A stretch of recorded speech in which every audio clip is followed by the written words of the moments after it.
How did we get here? The um the idiot billionaire is back in power. He's hired another idiot billionaire to help him destroy the country. Um, Feels like we're more divided than ever. Feels like nothing's really getting done to address the real problems that we're facing. I think that a lot of us feel that we're not really being represented in the political process. It's just become partisan bickering and one side trying to stop the other side from getting a win, and um, there's a lot of bitterness and lack of cooperation. It's just really frustrating. And you know, some people might be wondering, what the heck happened? What happened to our country? Not that not that there's ever been a time where there weren't conflicts, but you know, what went wrong per se in the pursuit of this American experiment, if you will. Um, and The way I see it, this where we are right now is, well, yes, it's crazy and sort of like no one could really have predicted where we would be right now. In certain respects, I see this as sort of like a natural, maybe even inevitable result um, of the two-party system that we operate under. And it's interesting. I was just reading on my computer a bit ago how George Washington in his farewell address warned us against forming factions. I mean, factions were already forming during his time, but he said he was trying to tell the American people, um, don't give in to factionalism. Don't form parties, or if you do form parties, don't let them become the dominant forces in politics. Um, and he warned about the danger of the constant flip flopping between one party being in power, then the other party's in power, and or however many parties it is, and um, you know, wanting to get revenge on the other side for whatever it is that they did, and the party that's not in power doing everything possible to not let the other side get a win. He said that it would lead to problems, and he actually said something really interesting that I didn't quite know the specifics of. There's a line where he says that, um, hold on, um, yeah, so he says that the alternate domination of one party over another, and the efforts to exact revenge upon opponents have led to a lot of problems. And but this is the thing. He said that political parties eventually and gradually incline the minds of men to seek security in the absolute power of an individual, leading to despotism. So, yeah, I think that he's right. That the two-party system and the political extremism that it's allowed to develop, the factionalism, has given into authoritarianism and led us to a situation where someone's trying to sort of really take control over the country. I I think that given the chance, he might be happy to be a dictator. Not that that's going to happen, but you know, the system has allowed someone with that kind of mentality, um, that authoritarian mentality, to gain power. And I just thought that was an interesting little note from what he said, that gradually incline the minds of men to seek security in the absolute power of an individual. I feel like that's really telling. But anyways, to get back to what I'm saying, he warned us about factions and about the horrible things that they would lead to. But in the intervening years between then and now, it's been a long time. Um, I feel like we never really, as a country, figured out how to avoid the factions. How do we stop these massive groups from gaining control um, and manipulating our politics in to serve whatever interests they serve? Um, and more specifically, why is it the way it is in America? Why is it two huge dominant parties and anyone else has very little say? Third parties, independents, there's not a good chance of any other voices not being of any other voices being heard without being filtered through those two parties and filtered through the media outlets that they use as speakerphones. Um, and one aspect I think of it, likely an important aspect I believe, is the even aside from the parties themselves, the system that we use to elect representatives and elect leaders, I think, has played a large role in promoting the creation of these two parties. So let's sort of get back to basics in a way. Um, every kid knows from their social studies class that we're supposed to be a democracy. Everyone above a certain age and stuff, and who's able to has the ability to vote. The faculties to vote, has the right to vote, provided they're a citizen and not a convicted felon under certain circumstances. But anyways, so the general idea is that we're supposed to vote, and then majority rules. And what that means is actually kind of tricky, because say when you have a proposition that you can vote yes or no to. It's a binary choice between yes, you want it, no, you don't. And there are three options. You can either vote yes, vote no, or abstain.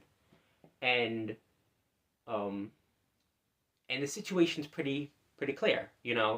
I'm pretty sure with an abstention, you say that you're not voting, but you're not like voting against. So it's not like your abstention, I believe, would prevent a majority, like one choice from getting a majority, whatever. Anyways, so that aside, so if the majority votes for the proposition, then it happens. If the majority votes against, then it doesn't. And that makes sense. Once some idea or some law has been proposed, it makes sense to vote for or against it. The problem is when you're then applying that to candidates. Okay, well, it's no longer a binary choice. At least it shouldn't be. You may have a number of candidates who are running for an office, and they all deserve a chance. Theoretically speaking, to possibly win that office. Depending on how the population supports them. If the whether or not the population supports them. But whenever there are more than two candidates, the system in a way sort of breaks. And by that I mean that we're like, okay, so majority rules.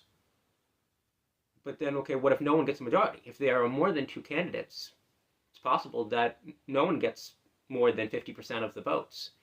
And that's where the problems come in. It's like, what do you do in that case? For America, in most places, the most jurisdictions, most elections, other than like some certain judge elections where like multiple people win it. Well, anyways, single winner elections, the solution is, okay, well, if no one gets a majority, then it's just whoever gets the most support. So say that there's an election between two candidates, A and B. Candidate A gets 60% of the votes, and candidate B gets 40%. Clearly, candidate A wins. Now, let's change the situation a bit by adding a third candidate, C, who has a platform that's pretty similar to candidate A's. In this version of the election, some of the people who would have voted for A had C not run, instead vote for C.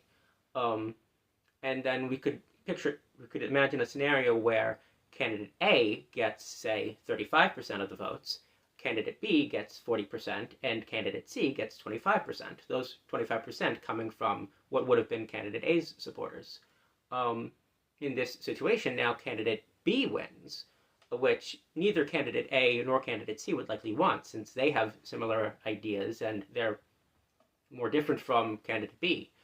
So what this means is that candidate C has essentially spoiled the election, um, handing it over to a candidate that they likely would not have endorsed. Um, so what this does is creates a situation where if there are two candidates, if another candidate were to enter the race, they would potentially hurt the chances for the the candidate that they agreed with more. It would make it more likely that a candidate that they didn't agree with would win. So this phenomenon, the spoiler effect, I think may play a role in the dominance of the two-party system in the U.S.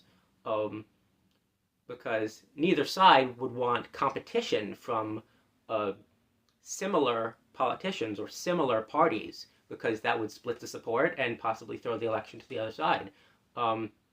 This could be illustrated in what happened with this past election. People were scared, Democrats were scared that RFK Jr. was running because they were afraid that he was going to take votes away from Biden and that Trump might end up winning. Of course, with the presidential election, it's a bit more complicated since it's not, strictly speaking, a plurality system. If I understand it correctly, if no one gets a majority of the Electoral College votes, then it goes to the House of Representatives to decide who's the president, and I think the Senate decides who the vice president is, which could lead to an interesting situation where they're from different parties, But it's just an illustration of this concept that the presence of the spoiler effect in the plurality first past the post system of voting that is mostly used in the U.S., it creates this incentive to not want there to be opposing views from similar politicians and similar groups running in the election. And so it has this sort of like perverse impact on the way that elections are run. It encourages these two big tents, like Republicans and Democrats, to grow and take control and squash any possible attempts at third parties running or independents running. I mean, yes, they can run, but like they're largely not allowed in debates, at least on the presidential one, because they don't have enough supports and votes in the last election or whatever. They make it so that you have to really choose a Republican or a Democrat, and the only way to vote really is to go to a primary for one of the major parties. If you want your vote to have an impact, go to a primary for one of the major parties, vote for a candidate then, and then vote for one of the two who end up being put into the general election. And I think that this two-party system has a stranglehold on our politics, on what's supposed to be a democracy, and I think that we could possibly stand to benefit from adopting a different system, a different way of deciding how the votes determine who wins. And this isn't a new idea. People have been talking about this for a long time. And so I sort of just want to, in the rest of this video, talk about some of these other options, these other voting systems that people have proposed, that mathematicians have worked on and figured out, and predicted what the results would be if they were implemented, and show that there's actually a much bigger world out there in terms of election structures and how we make decisions, and how we choose leaders, and how we make decisions as a collective, as a group, as a country, whatever level you want to talk about. So the first one I want to talk about is arguably the most popular alternative system. It's known as instant runoff voting. It's also called the alternative vote, or it's also often known as ranked choice voting, even though there are other systems where you rank your choices that aren't instant runoff voting.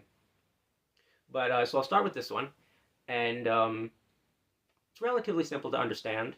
So a voter on their ballot will rank the candidates who are running in order of preference. So they'll have the first preference candidate, the one that they would want the most to win, followed by their second and their third, and so on till to the end. And so then the election will then be consist of a number of rounds, possibly one round, but maybe more. And so in the first round, all of the voters' first picks are counted.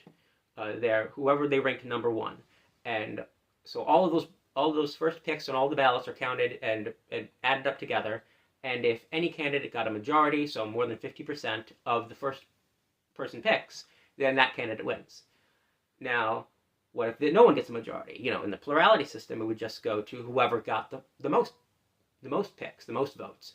But in instant runoff, what happens is that the candidate who got the fewest first person picks, so the candidate that the fewest people said, I want that person as my favorite to win, they get eliminated. Essentially, for the rest of the process, it's pretended that they don't exist.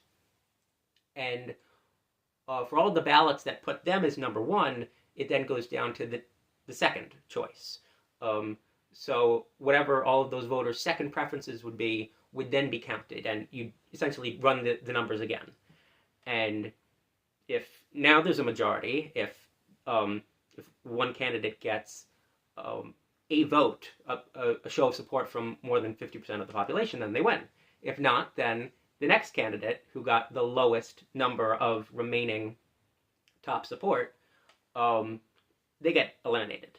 And then all those people's votes are then redistributed based on how they ranked the next person. And conceivably, there could be a situation where, someone's next pick was already eliminated, but then it would just go to the next one, whichever the next highest one that hasn't been eliminated. And it goes until there's a winner, until someone has 50% of the votes. And that could take until it's two people left, two candidates. And so you see what this does. It sort of changes the incentive structure around what candidates of what ideologies and what groups run and actually have a chance at winning. Because, say, back to our example of candidates A, B, and C, if candidate C ran, that wouldn't necessarily hurt the chances for candidates A or C to win. In my example, if C got eliminated, all of C's votes would then go to A, and A would win. So it creates in that respect, it creates sort of a more fair playing field in who can win, who has a chance at winning. If C ends up getting more support than A, and he ends up getting support by enough people, that C can win.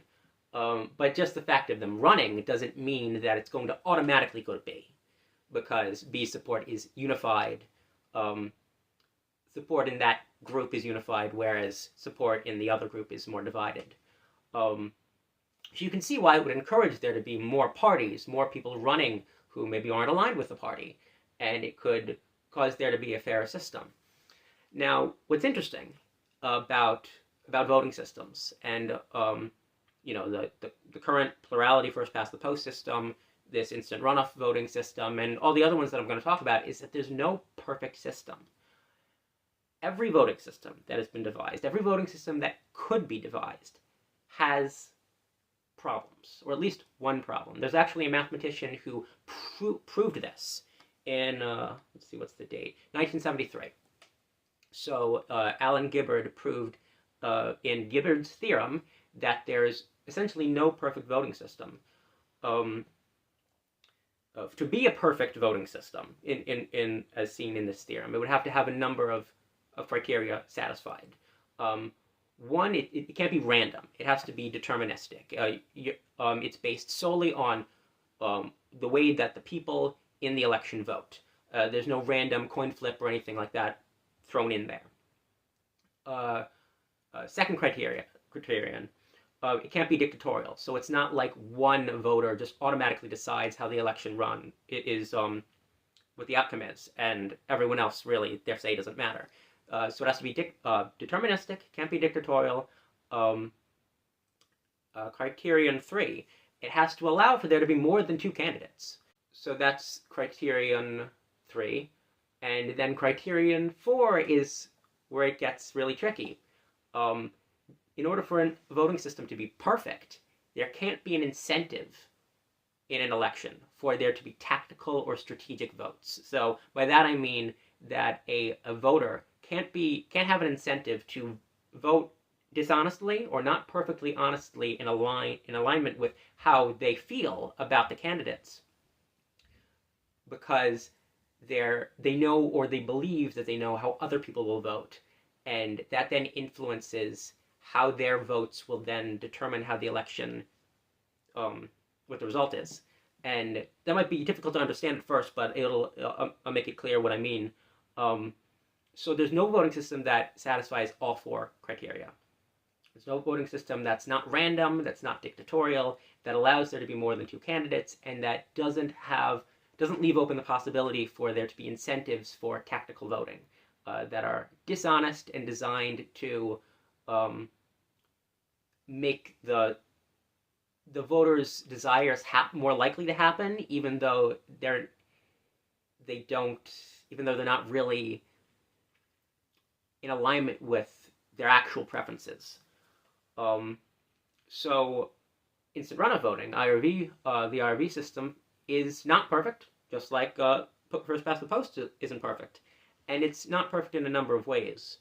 And so IRV fails what's known as the monotonicity criterion. It's not monotonic. And what this means is actually pretty interesting. It means that there are possible situations, possible elections, where for some voters to rank their first pick lower than first might actually benefit that candidate. Might sound crazy, but let me give you an example. So say that there are four candidates, A, B, C, and D. Candidates A and B are more like opposed to each other, and as are candidates C and D, and C is more similar to A, and D is more similar to B.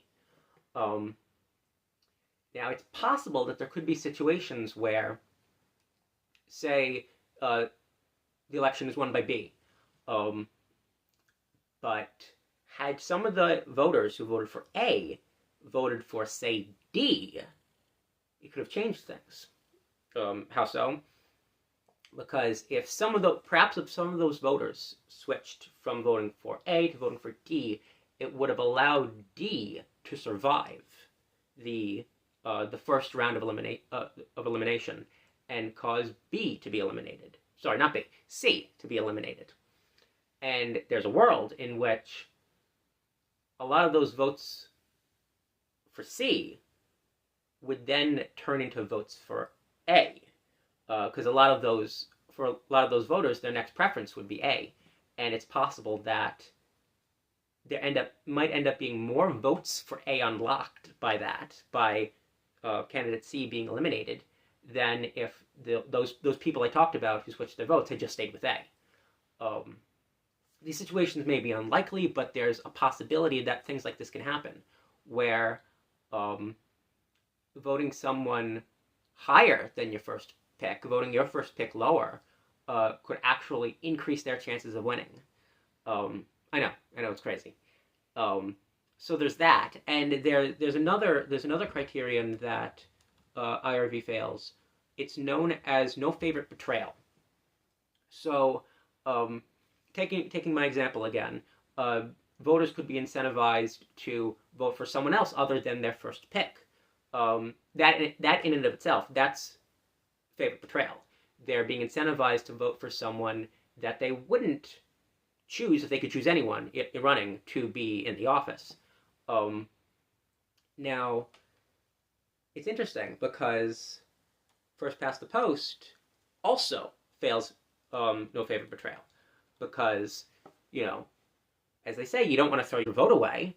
Maybe you prefer the Libertarian candidate or the Green candidate or an independent candidate, but you don't want the other side to win, the Democrat, the Republican. So you're going to put your vote behind the Republican or the Democrat, so to give them the best chance at winning, because the person you really most preferred, they really didn't have a good shot anyway. So first past the post has that problem, but IRV does too. There are situations in which voters may be incentivized to not rank their first pick as the first. Um, and there's another issue that I think IRV might have. I'm still not entirely clear on. Because I've wondered, is it really clone proof? And by clone proof, I mean like what first past the post fails because of the spoiler effect. Um, will adding more candidates say prevent there from being a majority, and then will that then cause the election to run in a way that those voters might not have wanted. Could there still be spoilers in IRV? I'm not entirely clear on that. Um, and this one's crazy. Um, IRV fails what's known as the participation criterion. That means that under certain circumstances in certain elections, it may be better for some voters to not vote at all than to vote honestly. I know, crazy. But there are possible situations where it would be better for a voter or for a certain number of voters to just abstain, not voted at all, because given the way that the election would run with the runoffs and the eliminations and the redistribution of votes, it would actually hurt their favorite candidate or their or their overall goals for how they want the election to turn out if they voted, at least if they voted honestly. And that's really not good. You want all voters to be incentivized to vote. So, and again, no voting system is perfect, but IRV is imperfect in a number of ways that I think are serious.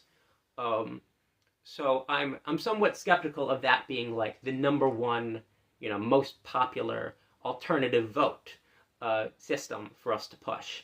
It has its benefits, but it also has its drawbacks, and so I want to talk about several others that have other benefits and other drawbacks.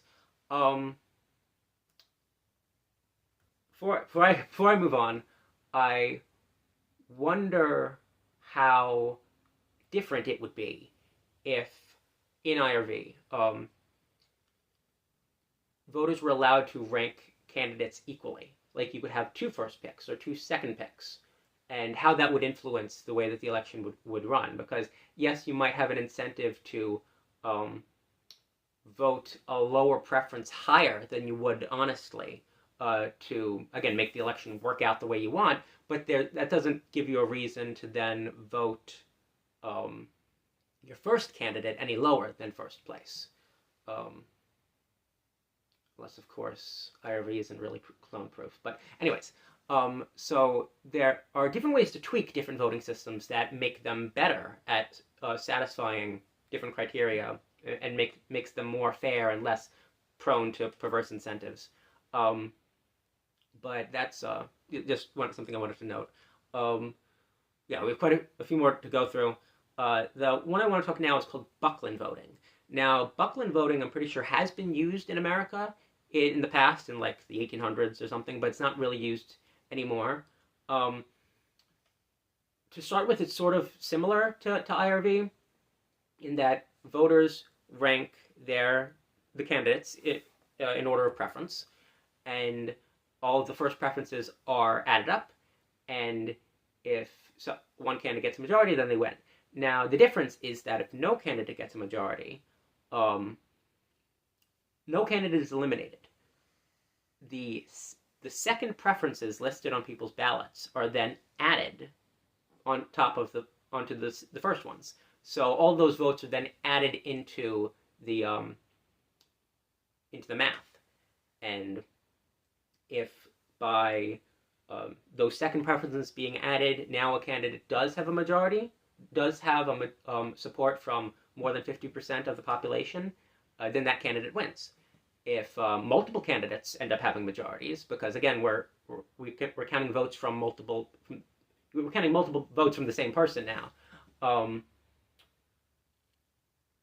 If multiple candidates have a majority, then the one with the highest majority wins. If no candidate has a majority, then you add in the third preferences, and so on and so forth until a candidate does have a majority. Now, there are certain things that this system does well and certain things that this system does poorly. For example, it's the standard version where you're not allowed to list preferences equally fails no favorite betrayal, because you're incentivized under certain situations. You may be incentivized to rank a lower candidate higher, because you'd really just prefer if they got a majority immediately than if it went on to another round where maybe your first preference might have more of a shot at winning, but the other candidates that you like less would also have a shot at winning. Now, of course, this can be avoided by allowing you to rank choices equally. But what's sort of introduced by this version, actually, really by buckling voting itself, even if you don't add that qualifier that you can rank choices equally, is that it fails the criterion called later no harm. And what that means is that to satisfy the later no harm criterion, a voting system has to make it so that a voter ranking a lower choice candidate, so after their top one, ranking them somewhere won't hurt the chances for their first pick to win. So for a voting system to fail, the later no harm criterion would mean that voters are incentivized to rank candidates that they might have a higher preference for lower on the list, and maybe candidates that they don't really care for, but they really don't think has a chance of winning, higher than those other preferences. So they, would still rank their first choice first, but they would maybe rank their eighth choice second, because they don't really think that person has a chance of winning, and they're afraid that if they ranked their actual second choice, that might lead to their second choice winning instead of the first. Notably, first past the post does not have this problem, because first past the post does not allow for additional preferences other than that your one vote for the person you're saying you want to win, even if you might prefer someone else. IRV doesn't have this problem, because until your first preference, or whatever preference it's at in the rounds of elimination, until your higher preference is eliminated, none of those lower preferences count. It's like they don't exist until your higher preference is eliminated, in which case then those may be brought into the picture. So see how Buckland voting is similar but different. Not entirely sure how I feel about Buckland. I think it's an interesting system, but there are still certain drawbacks. But I think that it is though one to be considered, especially when you allow for there to be equal preferences, and also you can also skip rankings. You don't if you have equal preferences, that doesn't mean that you have to then rank the ones you really don't want to win higher to close the gap. So that's an interesting one. The next one I want to talk about is called the board account. In the board account, you rank preferences just like in IRV or Buckland, but it's counted differently. Candidates are awarded all the votes, all of your preferences count in the voting. It's not round based, but the candidates are allotted points for each ballot based on how highly they're ranked by the voter. So say there are 5 candidates running. I want to get this right. The first choice might get 4 points for every a candidate might get 4 points for every time they're listed first on someone's ballot, and the second choice a candidate would get 3 points for every time they're listed second, 2 points for every time they're listed third, 1 point for every time they're listed fourth, and 0 points for every time they're ranked last. Or you could do it so that it's like 5 points if you're ranked first, 1 point if you're ranked last. But what's the point?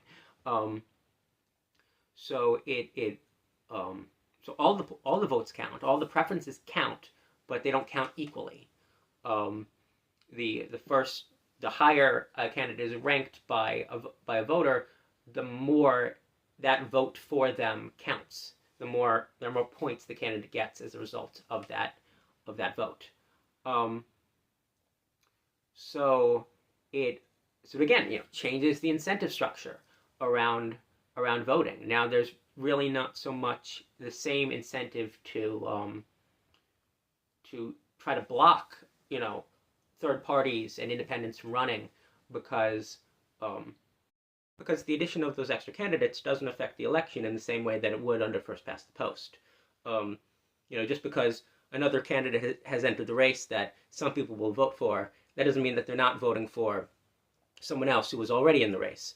So like, think of it this way. Say you have, say a voter has a candidate that they like that's running for an office, and another candidate enters the race that they also like. They also would approve of getting the office, and say that they like that candidate better than the one that was previously the favorite, so they rank it above.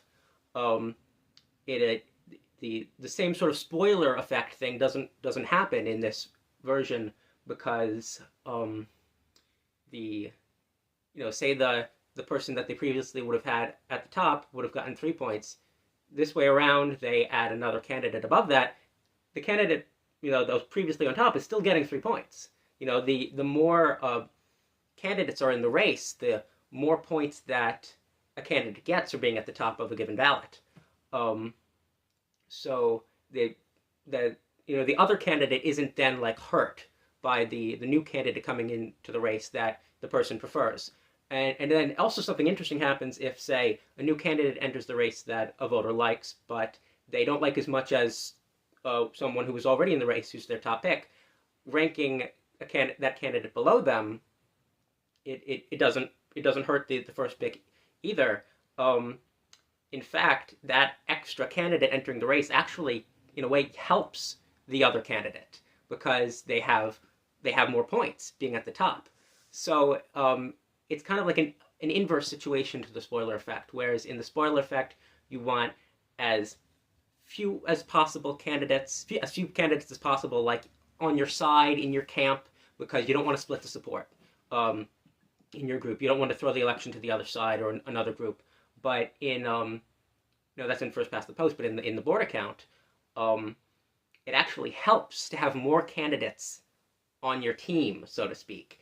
And so while it doesn't really suffer from the spoiler effect like first past the post does, it actually suffers from the opposite. Instead of suffering from spoilers, it suffers from teams. It's a term that's been used for it. So a party or a group or a collective of like-minded politicians could say, let's run as many of us as possible. As many of us join the race as possible, so that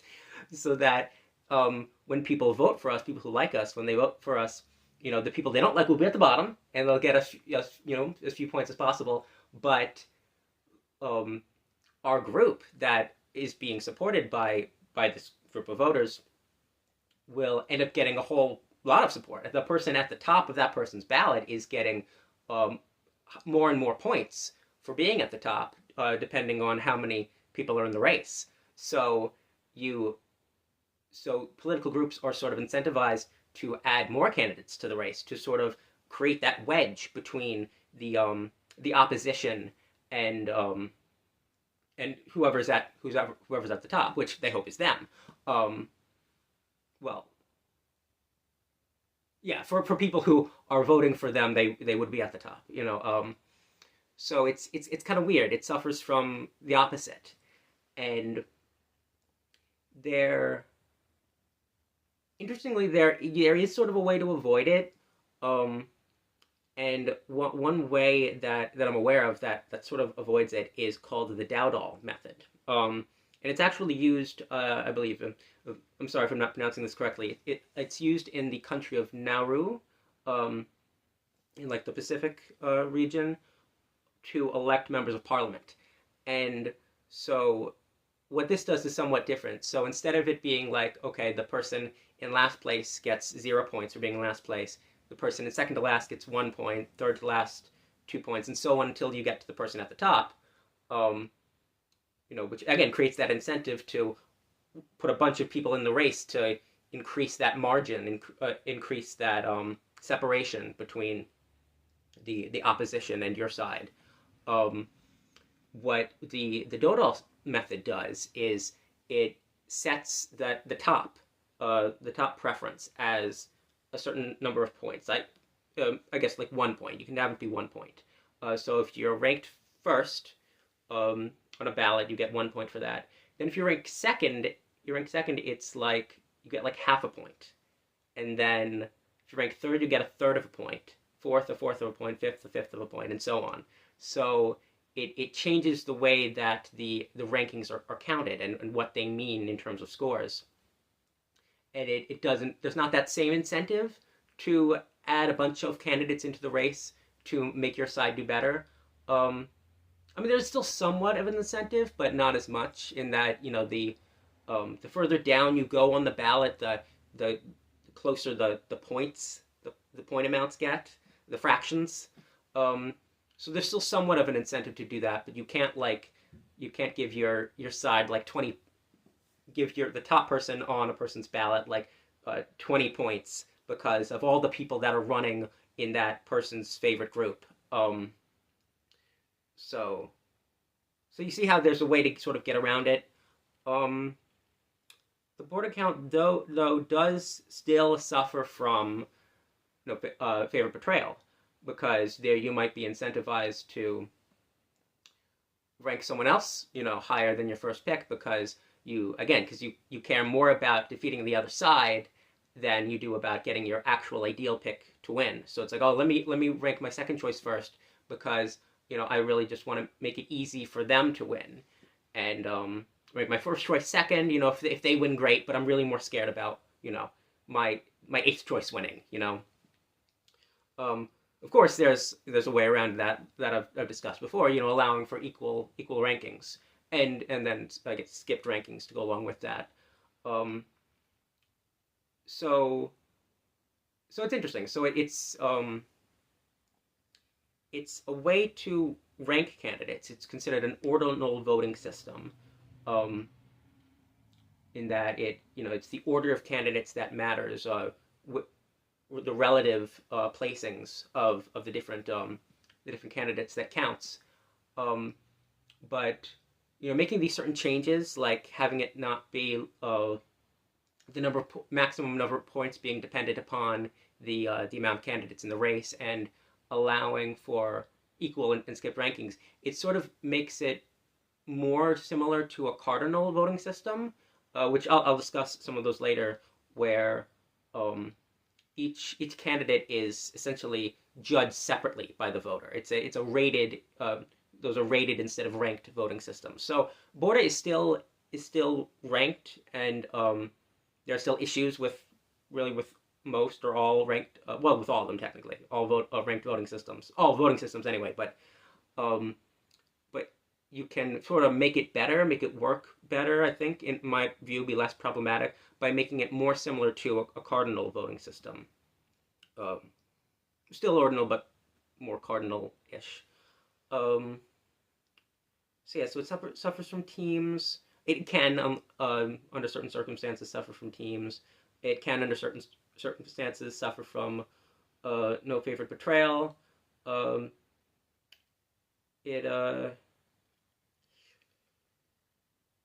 It's another interesting one. I would consider it as being like viable with certain changes being made from the standard version to try to more decentivize tactical voting. Now it does, even with those changes that I talked about, still does suffer from later no harm, because the fact that you're voting a later preference, higher than you might have could have otherwise, can still hurt your chances of your first pick winning, because your later pick might end up edging out, and winning the victory. So no voting system's perfect, and but I think that this one with certain modifications is I guess a contender in sort of the the race to like decide what's your sort of ideal voting system. Um, yeah, so that's an interesting one. Um, Now the next sort of group of methods that I want to talk about, um, are the Condorcet methods, and what they all have in common is that they elect what's called the Condorcet winner. So imagine you have, each voter on their ballot, they can rank the different candidates in order of preference, just like the ones I've discussed before. Um, but then what happens is that all of those rankings made by all the different voters are sort of, you extract from each of them, like, how well did this candidate do against this candidate. So if one candidate is ranked higher than another, you consider that like a win for that candidate in a way, or like a vote for that candidate, as opposed to being a vote for the other candidate. So you essentially look at all the rankings and you say, okay, well, if it was a match off between this candidate and this candidate, if they were the only ones in the race, judging by the way that the voters are ranking them, who would win? If A wins against B because A is ranked higher on more of the ballots, then A wins. If B is ranked higher on more of the ballots, then they win. And you do that for all of the different possible pairings of different candidates. A versus B, A versus D, B versus C, and so on. And you look for the candidate who wins against every other candidate. So the Condorcet winner is the candidate who, if the election was between them and this candidate, them and that candidate, them and every other candidate, they would win. And that sounds pretty good. Like the candidate who people would support in any matchup, with any other candidate, it sounds great. Of course, the problem is, or one of the problems at least, is that there are situations, or there can be situations, where there is no Condorcet winner. There's what's known as the Condorcet paradox, in which a majority of the population may prefer candidate A over B, and say candidate B over C, but a majority might actually prefer C over A. It's sort of like a rock, paper, scissors situation, where because you're not looking at just at one person and judging their preferences, which are linear, one above the other, it can create this sort of circularity where, again, A beats B, B beats C, C beats A, and so that's why there are multiple Condorcet methods, because you can't just stop there necessarily, because the possibility that there will be a cycle of winners. The cycle, I believe, is called the Smith set. It's the set of candidates who like win over against all other candidates, and sort of have that loop with each other. And I know it's frustrating, but what distinguishes different Condorcet methods is how they break this tie, how they decide, okay, who in the Smith set does win. Although I guess technically there are Condorcet methods that won't necessarily elect someone in the Smith set, but like as long as they do elect the Condorcet winner, if there is a single one, it qualifies. Anyways, there are several Condorcet methods, like ranked pairs, the Scholes method, the Kemeny-Young method, if I'm pronouncing that correctly, the Copeland method. There are a bunch, and they have different different advantages, different drawbacks. Other than the fact that there can be like a circularity where there's no single Condorcet winner, all Condorcet methods do suffer from some issues. For one thing, all Condorcet methods violate later no harm, because there's a possibility that the way you rank another candidate higher than another can then sort of cause them to end up doing better than a candidate that you may have preferred more. Um, and it also suffers from what's known as later no help, which means that well, it violates later no help, violates later no harm, violates later no help, because there's situations in which ranking a candidate dishonestly, ranking a given candidate higher, not your first preference, another preference, ranking it higher than you would have honestly, can actually help your preferred candidate to win. And what I think it really has to do with is the loops that, depending on how you rank your later preferences, you can create or break loops between like the top the top candidates. And if you had dishonestly ranked a given candidate lower, then maybe, or if a given set of voters had dishonestly ranked a given candidate lower, that might have caused a loop to form or not form, when it otherwise wouldn't have formed or would have formed. And the same for if a group of candidates ranked a group of voters ranked a candidate, dishonestly ranked a candidate higher, that could create or break a loop that wouldn't have otherwise been there or would have otherwise been there. And so depending on the information that voters have about how other voters are planning on voting, there can be this perverse incentive to vote dishonestly. And and what can happen as a result of tactical voting, of voting dishonestly, is like if everyone does it, or if enough people do it, it skews the results away from. It can skew the results away from how the voters actually want. Voting tactically can backfire depending on how other voters vote, and whether or not they vote tactically, and how they do so. So it suffers from it violates later no harm and violates later no help. All of them do, and all counterfeit methods, and also all counterfeit methods violate participation. Where they leave open the door for situations where where a voter would it would have been better for a voter's goals in an election if they had just abstained than if they had voted honestly, and also that's not good. But I think it still is an interesting set of systems that they have to try to determine a winner. From what I've read, I think that ranked pairs is the least problematic in terms of criterion violation. I don't entirely understand how it works, but yeah, I just want to sort of discuss those. Again, it's just an interesting, interesting system, or set of systems. Let's see. That's all I can think of right now to say about those. Now I want to move on to what I mentioned before, the cardinal voting systems. So the first one I want to talk about is called approval voting. Essentially it's a candidate, not a candidate, a voter is asked to judge every candidate, and judge every candidate separately. It's cardinal, not ordinal, absolute, not relative.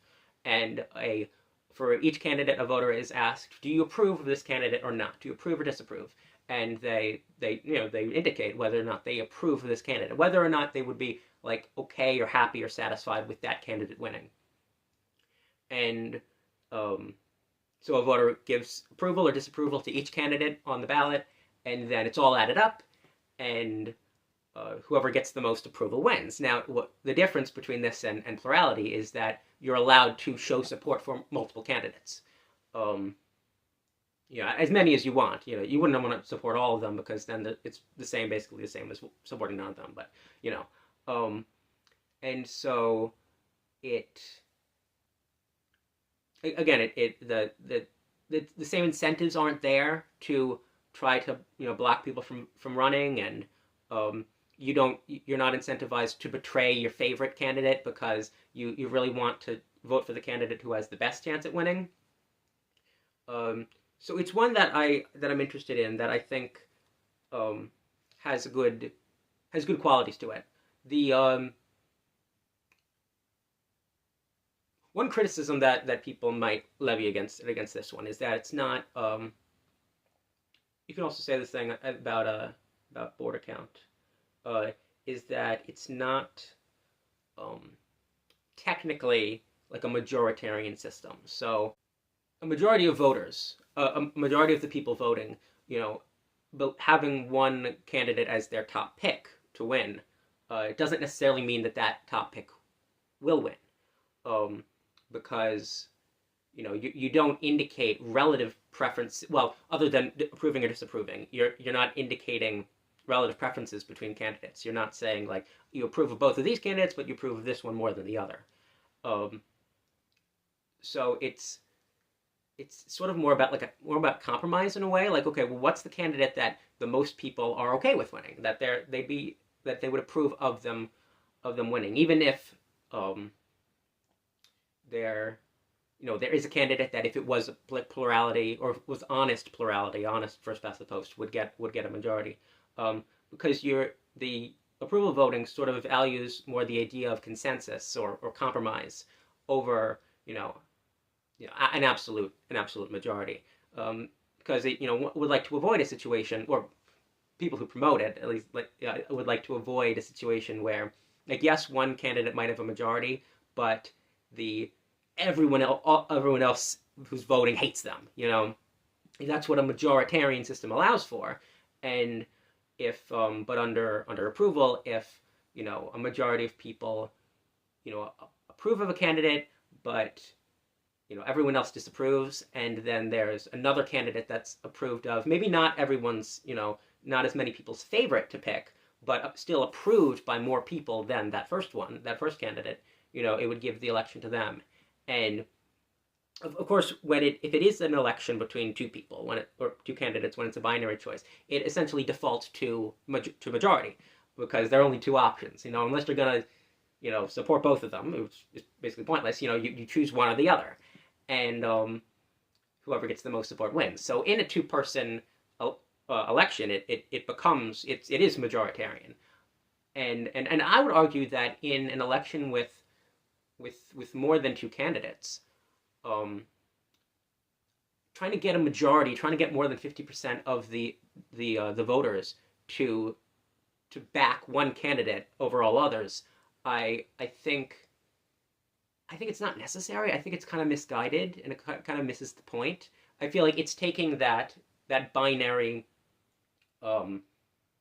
majority rules mentality that works for when something is a binary choice, like voting for or against the law, and it tries to, force, elections between candidates to fit that mold.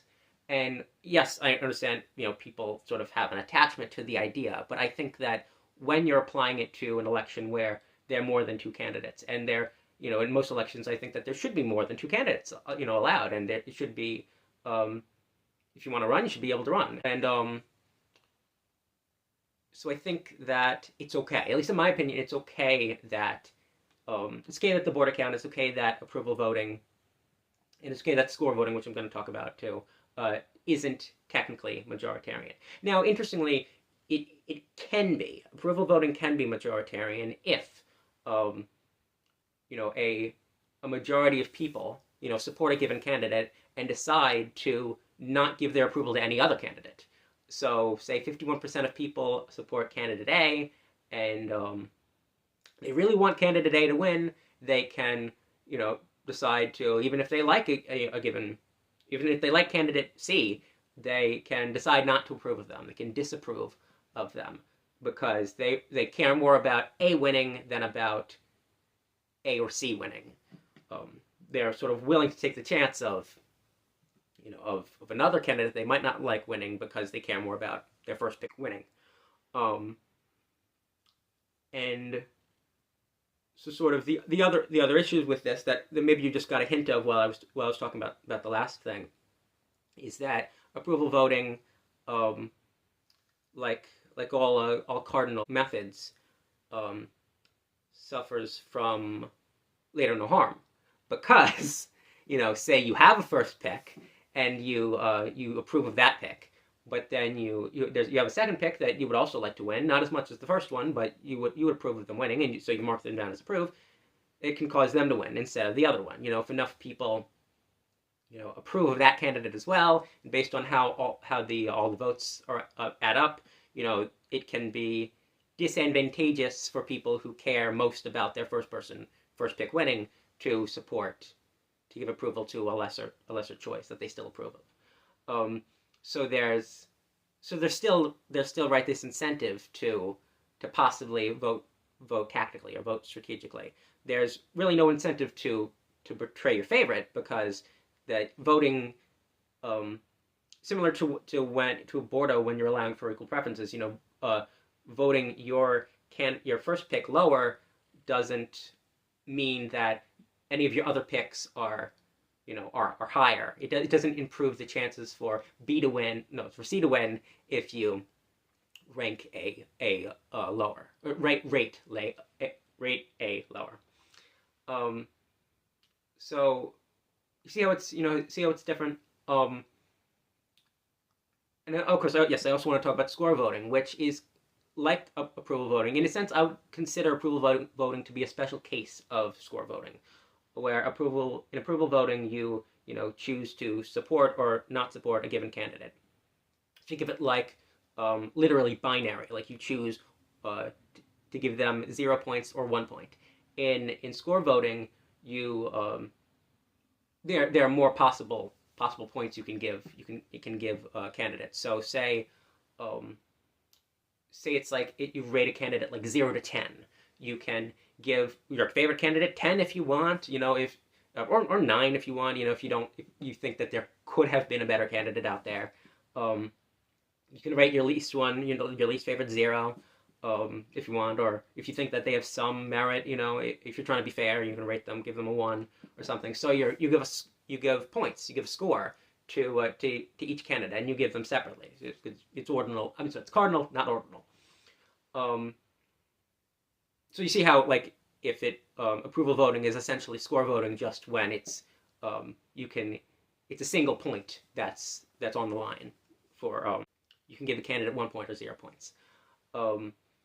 So score voting is pretty similar. Again, it can be majoritarian if you decide to vote tactically. The term for voting for one candidate and not supporting anyone else, even though you could, or rating every candidate 0 is bullet voting. So when you're just voting for one, it's like you're kind of firing a bullet into the election. It's like that's the one I want. Don't care about anyone else. And in a way, I see this issue with later no harm as not entirely a problem, because it's like, well, we're just giving them the option to say that they also support another candidate, be it in approval voting, you just approve of them too, or in score voting, you give them a score higher than 0, might be lower than your top preference, and essentially you can't, if you don't allow voters to rate secondary preferences like that, then it causes the system to violate no favorite portrayal. From what I've read and what I've looked at, it doesn't look like there's really any system of the ones that I've talked about, or ones that that satisfy those other criteria that I was talking about for voting systems: deterministic, non-dictatorial, allows for more than 2 candidates, that satisfies both no favorite portrayal and later no harm. Because in a system where you have to give only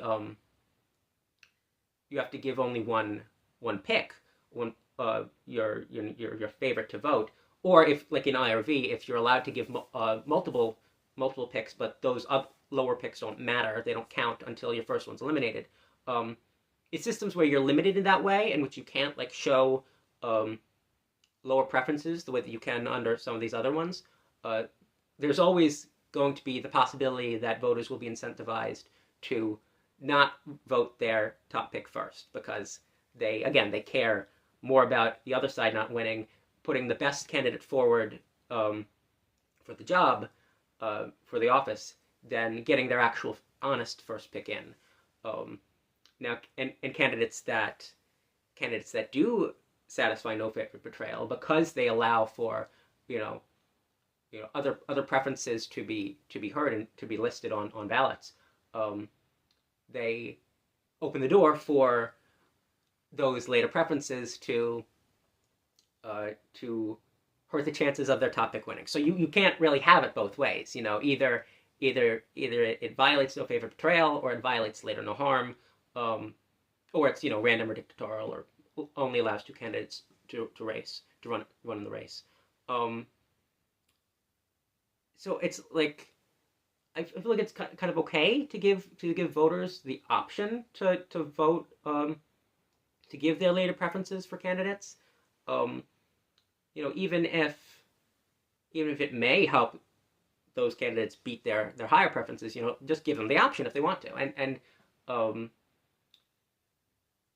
my main issue that I have with it, with what it does or can do to elections, is what happens if a lot of people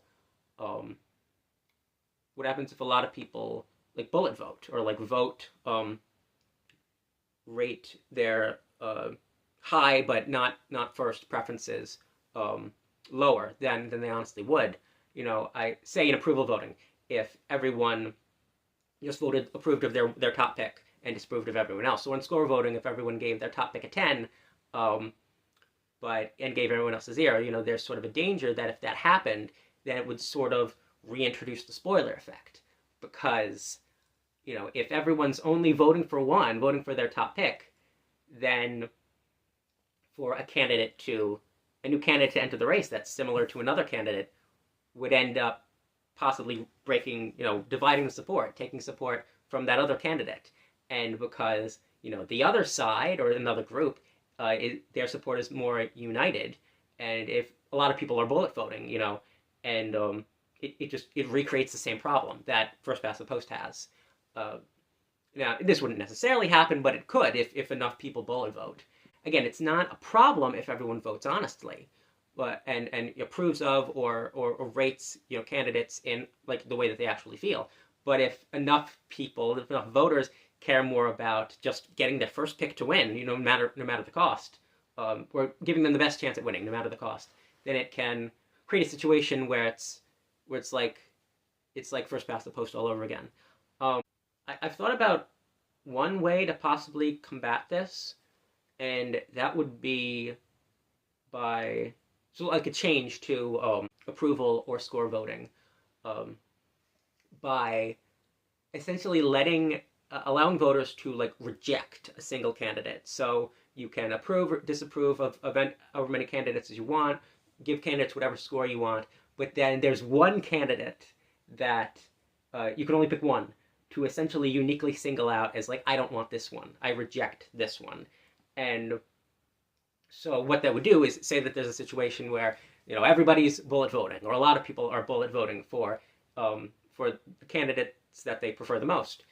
And under the normal system, this might cause support to be split in one sort of ideological camp, but not split in another camp, and could cause sort of spoilers by having there be this option to select one candidate that you despise the most, that you detest the most. It makes it so that it sort of balances out that effect of support being split by additional candidates, by clones, because if a given camp has fewer candidates running, their support is more united, they're likely to get more opposition, because because voters who don't like those candidates have fewer choices in terms of who they reject, who they give that sort of that veto to. And this rejection could come, I guess, in a number of ways.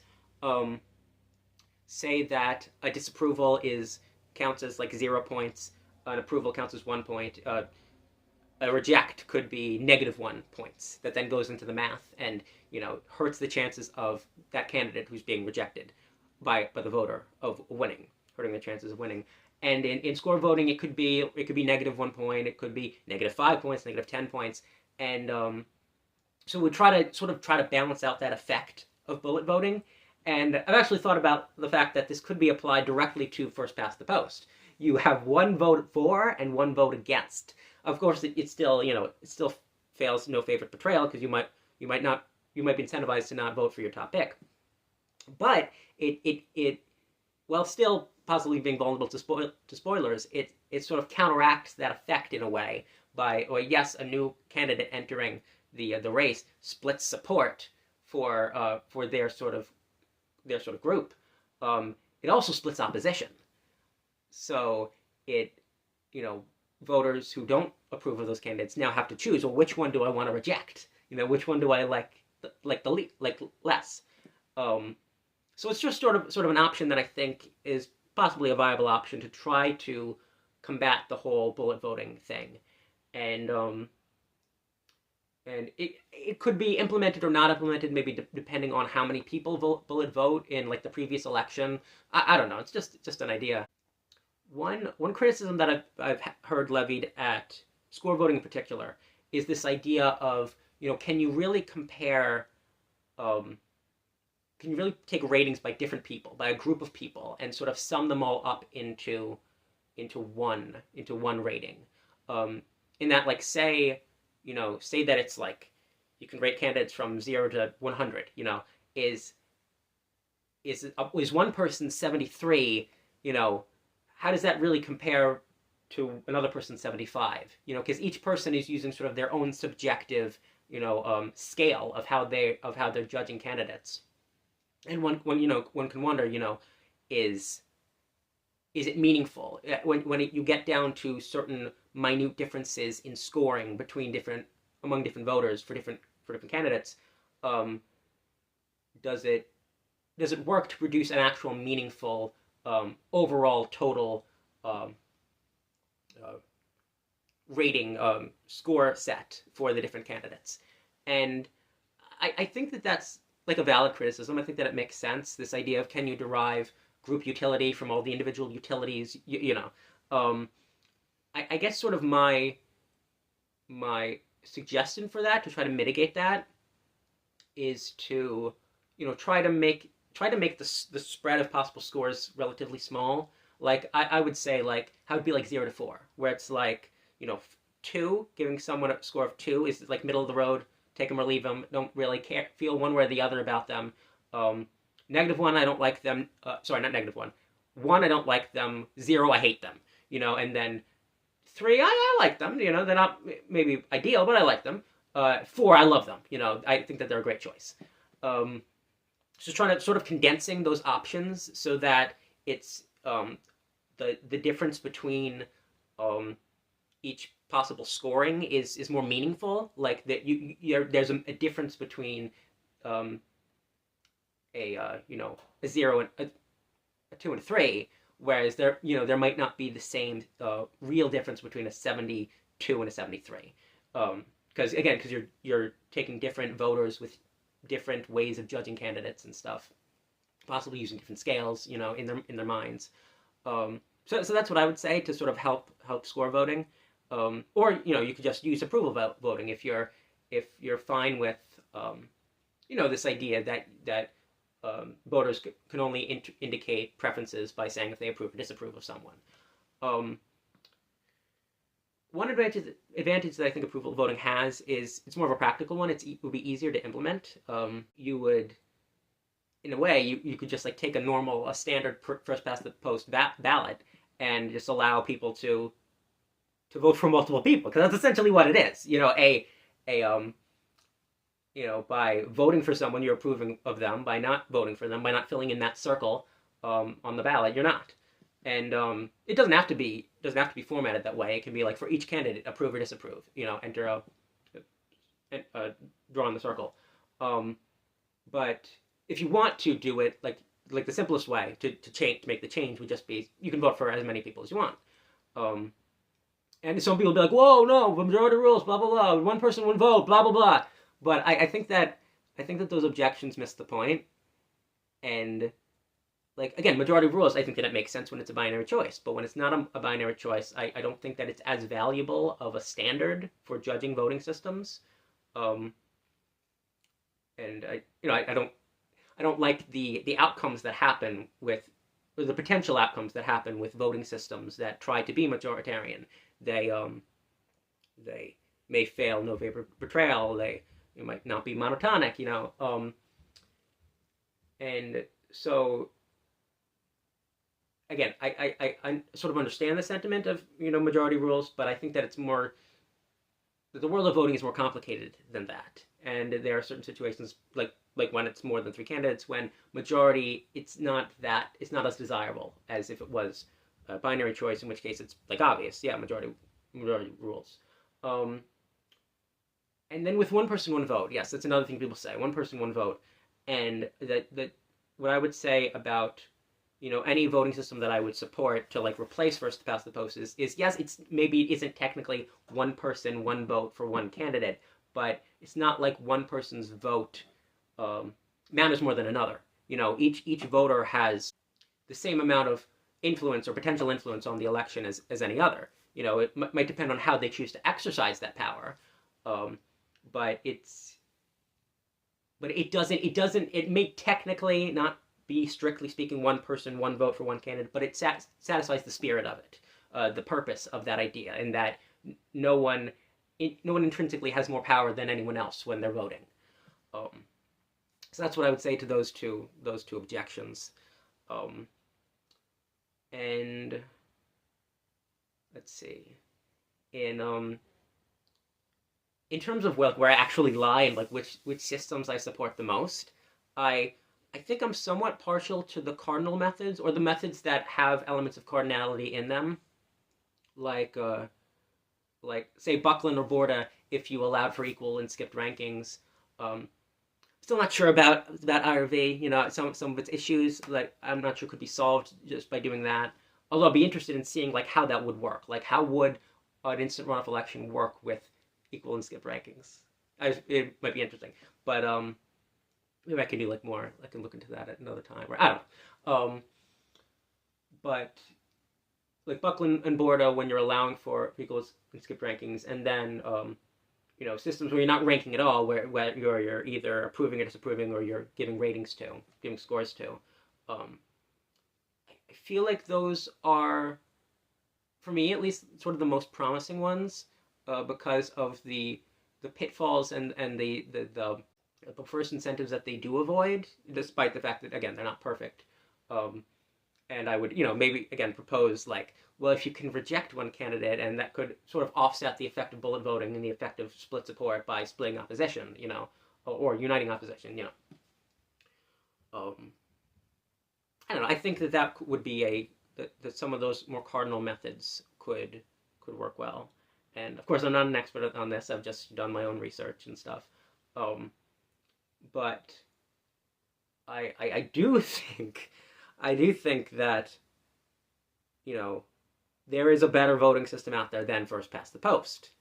That there are better options. And again, no perfect option, but there are ones that I think may perform better and won't, will likely not lead to the system that we have, today. And not that it would be easy at all to implement an alternative system. The two-party system would like do everything they could to block it. I think, as in certain like states, I think they've banned instant runoff voting and stuff. Because it's violates one person one vote, or it's whatever.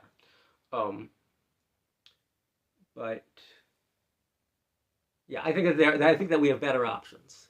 And maybe someday we can see those, you know, sort of come to fruition. Have another system sort of, take its place.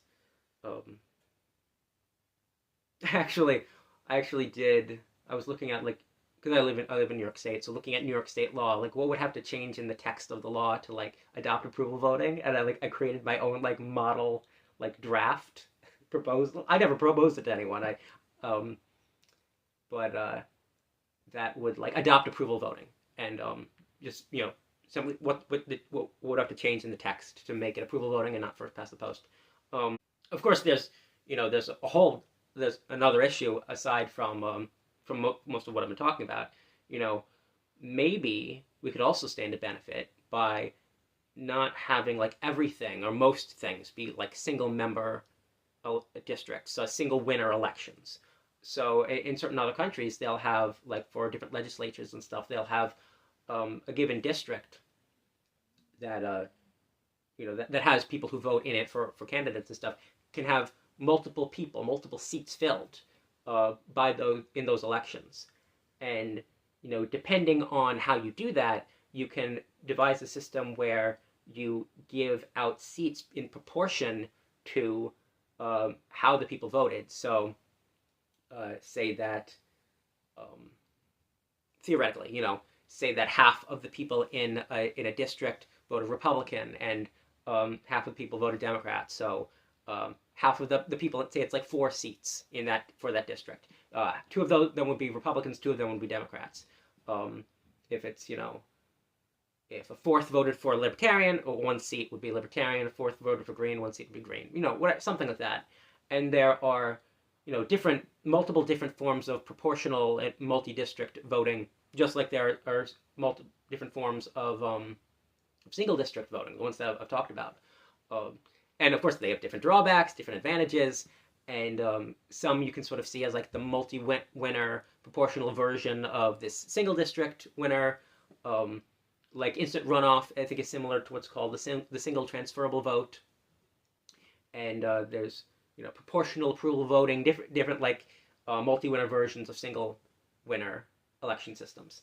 And again, none of them are perfect, but you can sort of look at other countries that do have multiple multi-seat districts and proportional voting, proportional elections, proportional allotment of seats, that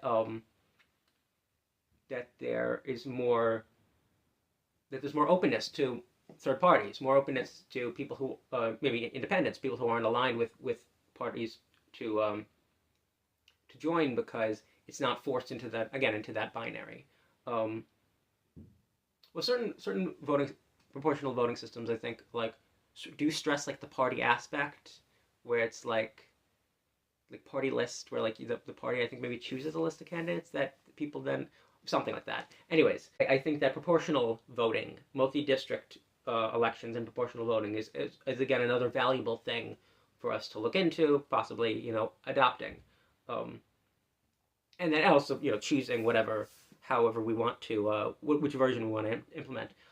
Interestingly, if I recall correctly, multi-member districts for the House of Representatives in the U.S. is illegal under federal law. I believe that it was like a 1967 law passed, and I think that the motivation at the time might have been because they wanted to prevent at-large elections. Essentially, they didn't want states to have it be where you had, like say, districts with multiple a district with multiple seats to fill, and they all, because that district is mostly like Republican, mostly Democrat, they all get that. They it's a sort of winner take all for whatever party has the most power in that area or most influence in that area, and so they wanted to like avoid that. And also, yeah, I think that they maybe wanted to avoid a situation where say like what if a state made its entire self, the entire state, one big district, and it's a red state, so every seat is then filled by Republicans, or it's a blue state, so every seat is then filled by Democrats. They wanted to limit, they wanted to prevent such a situation like that from happening, and a way that they've done it is by mandating single member districts, and because each state is allotted a certain number of representatives in proportion to population, stuff like that. So they didn't want it to be like a complete winner-take-all system, but it sort of, had the effect in a way. I mean, not that it necessarily would have happened anyways, but it provides a legal barrier to this idea of multi-member districts and proportional voting, proportional representation, because you can't have them. You can't have them. You would have to repeal or amend that law, and I think I would prefer to amend it because of like what it does, what some of the legal text does do. Like I do want to try to prevent that whole at large system where it's winner take all, but I would would like there to be it to be allowed for people to have states to use multi-member districts for their representatives. Um, for the Senate, I mean, it's not really the same thing. It's like it is sort of one seat. Well, you never vote for both of them at the same time, but because the way it's staggered and stuff. But you're voting for a senator for the entire state, not just a part of it. Um, and sort of, I think that this logic can also be applied to how we elect the president. There are arguments for and against, just doing a plain popular vote. I think that the idea has its merits and would not really be that upset if it was adopted, to be honest, the popular vote. But there are arguments for like the electoral college and the idea of like trying to balance out the power between big states and small states, more populous states and less populous states. I mean, let me be clear. There's a lot of the argumentation for the electoral college as it exists now that I think is nonsense. The whole like, oh, people in the cities versus people in the countries. Well, what about California? It's a blue state because of all the people in the cities. The people out in the rural parts of Eastern California, it's like their vote for president. The president doesn't matter. Similarly, or New York for that matter. All the people in the Suffolk who voted for who. Or Texas, like Austin is, I think, considered a relatively more like liberal city, and but most of Texas is more conservative, and a lot of it, is rural and stuff. So the people in Austin get screwed over by the electoral college as we have it. So one way that I would be sort of more accepting of the electoral college is if it was proportional. If say 50% of the voters in a state had voted for one candidate, then that candidate gets about half of, depending on how it works, gets like half of the electors, and yeah, let's also do away with faithless electors. That's just undemocratic, plain and simple. If you want to keep the electoral college, and so this method would essentially, it wouldn't require you to amend the Constitution at all. Just like what some states are doing. Some states have signed up to this agreement where it's like, when enough of us sign up to this agreement, we will give all of our electors to whoever got the popular vote. So there's a way to make the popular vote a reality without amending the Constitution if you can get enough states to sign on to this deal that goes into effect whenever there are not enough states. I think that New York has signed on to it. So whenever this critical mass of states is achieved, that would essentially create a majority in the electoral college. All of the votes of New York from New York State and every other state that signed on to it will then go to the popular winner, the winner of the popular vote. So that's one way to do it. Another way to do it is to convince states to do it proportionally, and I don't really see any reason not to. It seems this whole winner take all system, I don't think, is fair. It's not right. It's unjust to the voters of that state that their vote doesn't matter. And so, and there's another way you can do it. You can do like a weighted popular vote too. But I feel like that sort of makes it like even more obvious that you're making some people's votes count more than others, which again, supporters of the electoral college may want, but other people, might not want. But yeah, there are different ways to do it if you care about the balance of power between the big and small states and stuff. That are better than what we do. And again, if you care about the voters and the rural voters in California, if you care about the urban voters in Austin, Texas, don't make it a winner-take-all system. It doesn't make sense. And yeah, so I would like to see the adoption of, and not this is going to happen anytime soon, but it's a nice thought. I'd like to see a different single winner election system adopted for single winner districts, or see multi-winner proportional voting adopted for districts, and see what that would do. See if it would open up the door for more third parties and more independents.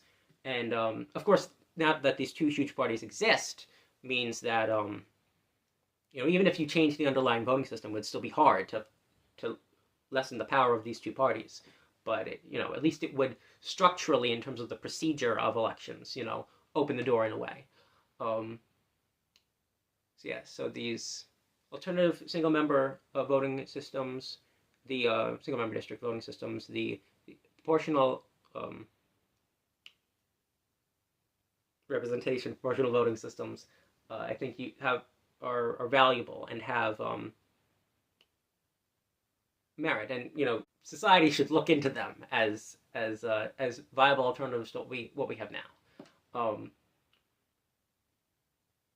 Okay, yeah. The next thing I want to talk about is another alternative to all of what I just said before, and not that it wouldn't necessarily completely replace it, but I think that it's something that we should maybe have more of a conversation about as a country, as a society. What about direct democracy? Like, I know we have like referendums and stuff. At the state level, at least in New York, there are referendums and stuff. But I don't think that there are any at the federal level. I don't remember the last time there's ever been like, okay, let's poll the country, and however the country votes is the way it's done. The only the only thing that everyone votes on, in the country votes on, is the president and vice president. But there are countries like Switzerland, I think, that have like regular like referendums and stuff, popular referendums as they're par for the course with the in their politics, and I think that a society like ours could stand to benefit from that, from just giving the people more direct say, and so I'm promoting the merits of this idea of direct democracy. And of course, one thing that you might hear people say, you might even be thinking about it right now, well, like, wait a minute, direct democracy, didn't the founding fathers warn against that? Isn't that like mob rule, tyranny of the majority? If the majority wants something, they impose it on the majority, no matter how harsh or cruel it is and stuff. But the way I see it, that whole idea of fear of the mob, fear of tyranny of the majority, it really isn't an argument against direct democracy and for representative democracy. Because again, if you think that the people are too like dumb or selfish to think of everyone's good over their own or the good of their group, and they're not fit to make direct choices about the rules of the society that they live in, what makes you think that they're going to vote people into power who aren't the same way? Look at America. Look at what happened. Like, I don't think that we have the most virtuous people in power. I mean, not that there aren't, not that there haven't been, but I don't think that I don't think that representative democracy is as big of a protection against the mob as we think it is. Because again, look at our recent history. But what I think it is it's not an argument really for representative democracy as opposed to direct democracy.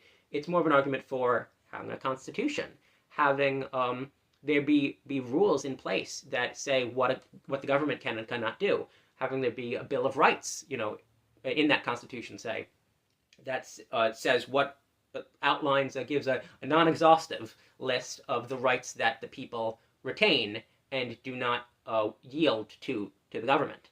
And you can have these, you can have the Constitution, you can have the Bill of Rights, protections for minority groups be harder to change than a simple, majority vote, than a simple more than 50%. You could, make it some form of supermajority, like say 2/3, or you can make it 1/4, not 1/4, 3/4. I believe that, well, it's not direct, of course, but I believe that our Constitution, it has to be ratified by at least 3/4 of the states, for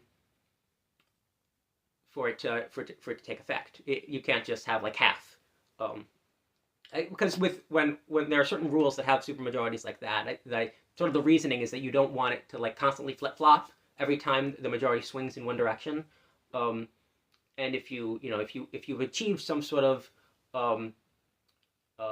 law or protection for like a marginalized group or a minority group, you don't want that to be immediately taken away once the tide or the wind changes and goes in a different direction. And instead of like 51% support, you have 49. And I understand that. I think that it makes sense.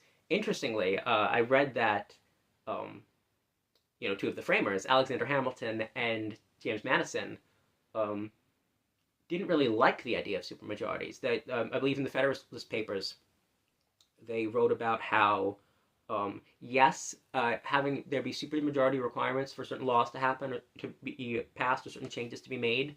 Um, yes, it can prevent like selfish majorities or um, poorly minded majorities or poorly minded majority supported ideas from taking effect and taking control.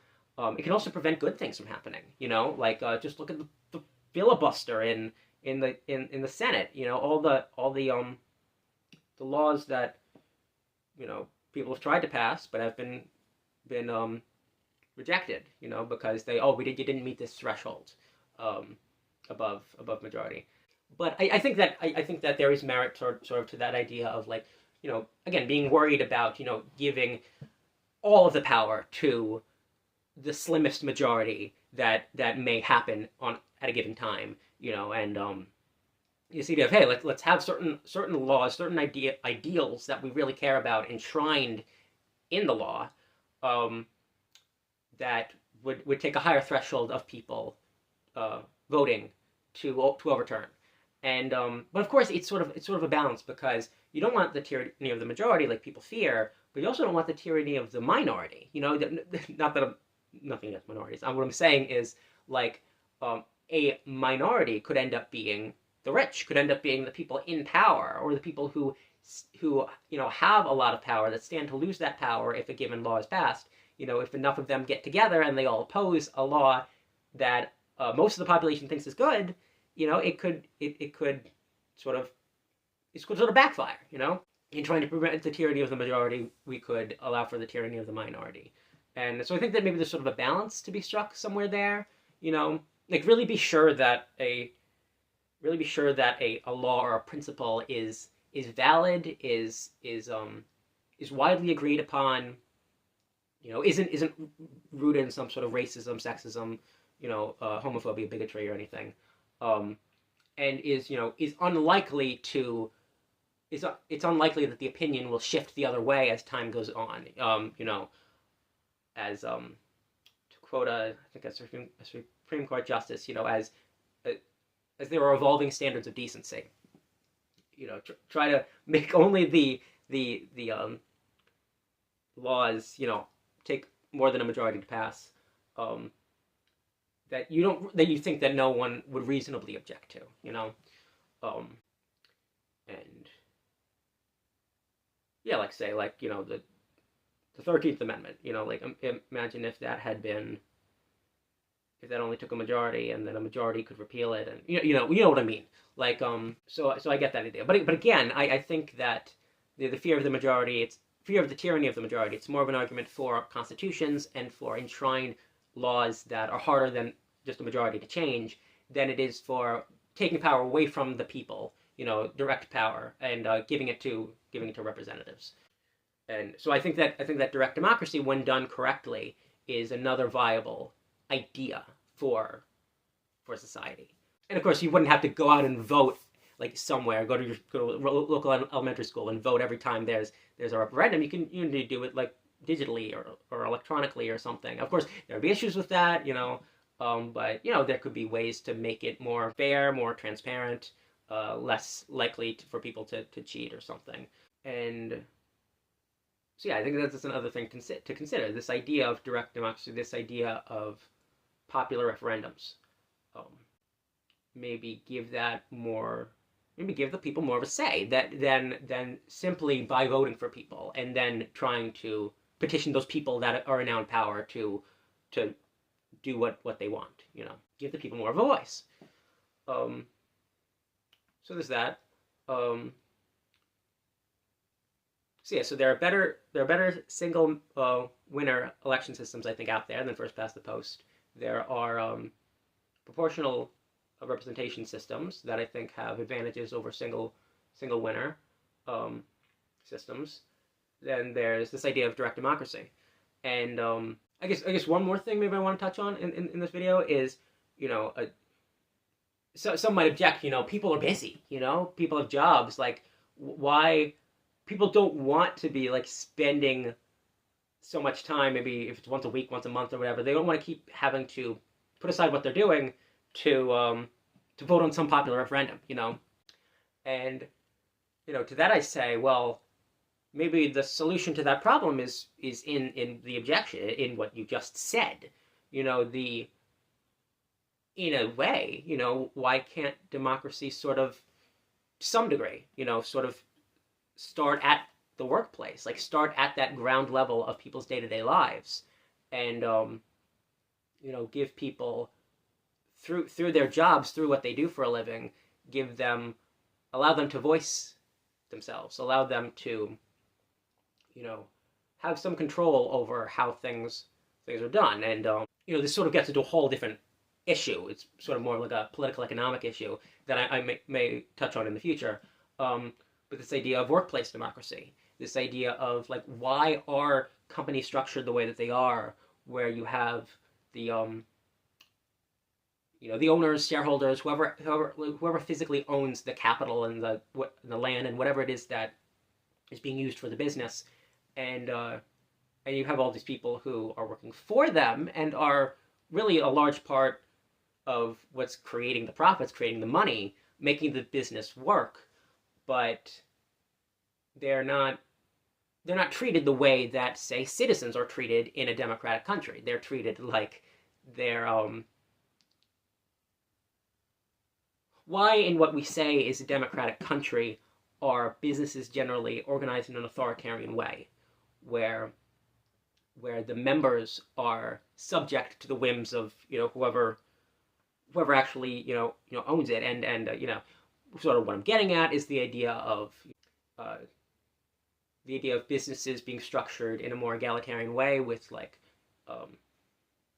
everyone involved having an ownership stake in it.